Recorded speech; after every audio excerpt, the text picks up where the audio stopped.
मन, बुद्धि, चित्त और अहंकार में क्या अंतर है, आज मैं आपको बताने वाला हूं।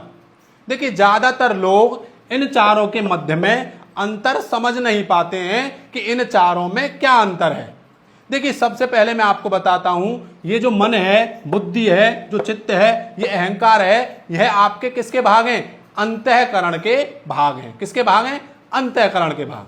अब बात करते हैं कि मन क्या है, मन किसे कहते हैं। देखिए, मन वह है जो इच्छाओं, भावनाओं और विचारों के साथ संकल्प विकल्प करता है।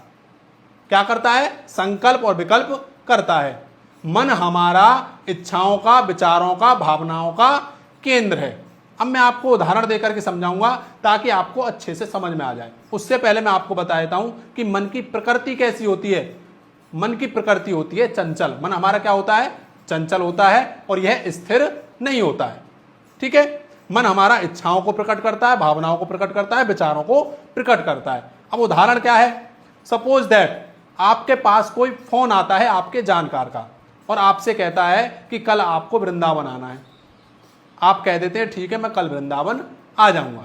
और जब आप वृंदावन के बारे में, जाने के बारे में सोचते हैं तो मन आपको याद दिलाता है किन विचारों को? जैसे आप टैक्सी से जा सकते हैं, आप ट्रेन से जा सकते हैं, आप बस से भी जा सकते हैं।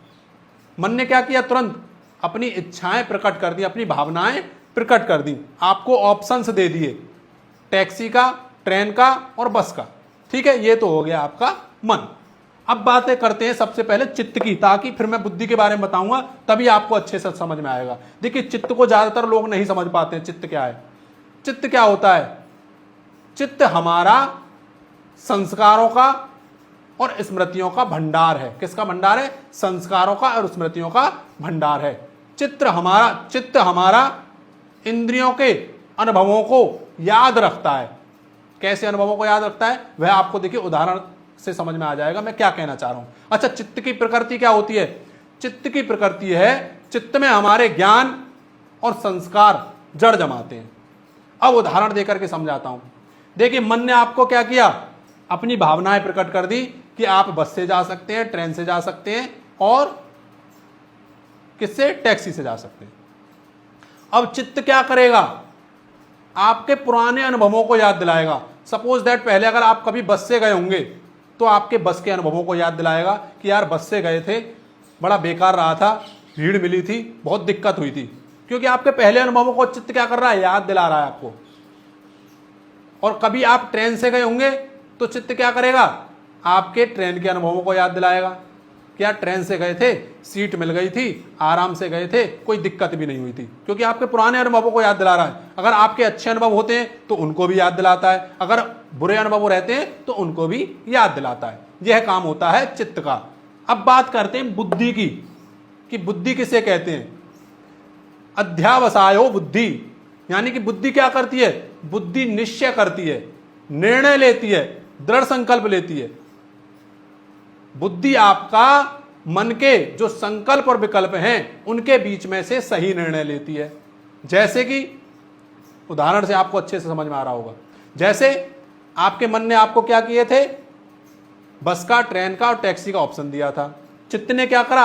आपके पुराने अनुभवों को याद दिलाया कि भाई बस से बुरे अनुभव रहे थे पिछली बार जब हम गए थे, और ट्रेन से हम जब गए थे तो ट्रेन से हम अच्छी तरीके से गए थे। तो आपका अब आपकी बुद्धि क्या करेगी? यहां पर निर्णय लेगी। जैसे आपकी बुद्धि ने निर्णय लिया कि यार हम ट्रेन से जाएंगे, ट्रेन बहुत अच्छा ऑप्शन है, सस्ता भी है, और हम जब चित्त ने आपको जो याद दिलाया कि हम बहुत अच्छे से गए थे पिछली बार, तो बुद्धि ने आपके निर्णय ले लिया कि हम ट्रेन से जाएंगे। बुद्धि क्या करती है? निर्णय लेती है। उम्मीद कर रहा हूं आपको उदाहरण के साथ बहुत अच्छे से समझ में आ रहा होगा। ये तीनों इतनी जल्दी होते हैं कि लोगों को समझ में नहीं आता है कि हमारे मन ने क्या कहा, बुद्धि ने क्या कहा और चित्त ने क्या किया। अब आपको इनमें तीनों में अंतर समझ में आ गया होगा। अब बात करता हूं अहंकार की। अहंकार किसे कहते हैं? अहंकार यहां पर घमंड का मतलब नहीं है। अहंकार से मतलब यहां घमंड का नहीं है। अहंकार का मतलब है यहां से मैं से, यानी कि मैं की अनुभूति कराना, मैं कौन हूं। देखिए, घमंड क्या होता है मैं आपको पहले बताता हूं। घमंड है जैसे कि मैं बलशाली हूं। अब यहां पर घमंड क्या है? मैं है या बलशाली, घमंड है यहां पर बलशाली। जो मैं और हूं के मध्य में आए, मैं शक्तिशाली हूं, मैं धनवान हूं, यह है आपका घमंड।